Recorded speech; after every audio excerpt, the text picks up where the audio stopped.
For thousands of years, native people had lived in North America. In the early 17th century, settlers from Europe came across a huge ocean to North America and made it their home. The natives watched the settlers as they struggled to live in this new land. But as more and more Europeans were coming across the ocean, the natives began to worry. European settlers built towns and villages and raised their families on farms, and they loved the new country they had made their home in. They loved it so much that some of them didn't want to share it with the native people who were already there. This was a real problem because the native people also loved their home. There are a lot of sad stories about this problem, and one of them is called the Trail of Tears.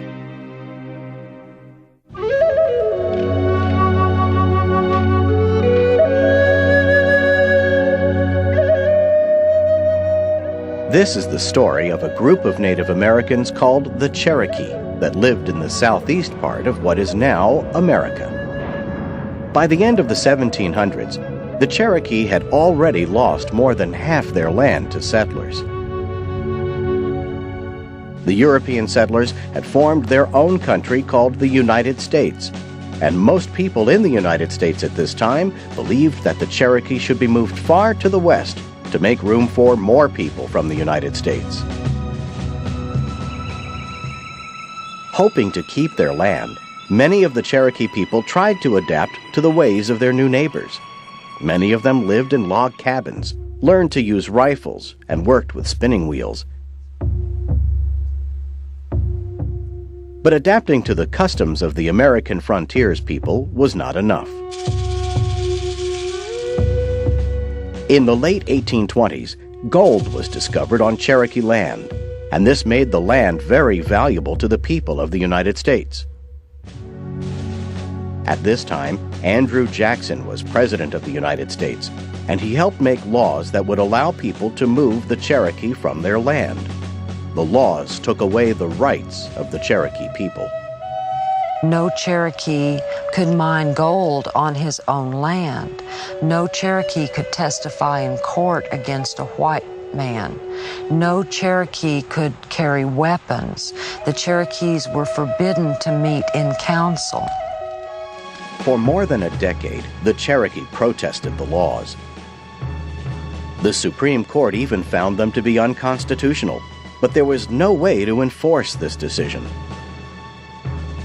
In the end, they had little choice but to sell their land to the United States government. They were given 2 years to move off their land. In 1839, 2 years later, time had run out for the Cherokee. The military was sent in to round them up and put them in stockades. There were almost 15,000 men, women, and children. This was too many people for the stockades, and there was not enough food and water for them. Nearly 1,500 died. Winter was closing in as soldiers began to lead the Cherokee off the land they loved. The land they had buried their relatives in for centuries. The land they had lived in and many had died for.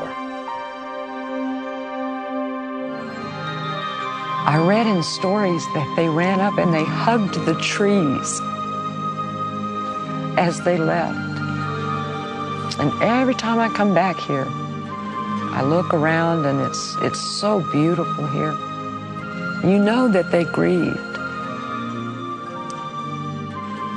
An army general stood by with 7,000 soldiers as the Cherokee men, women, and children, carrying all that they owned, began an 850-mile march to what is now the state of Oklahoma.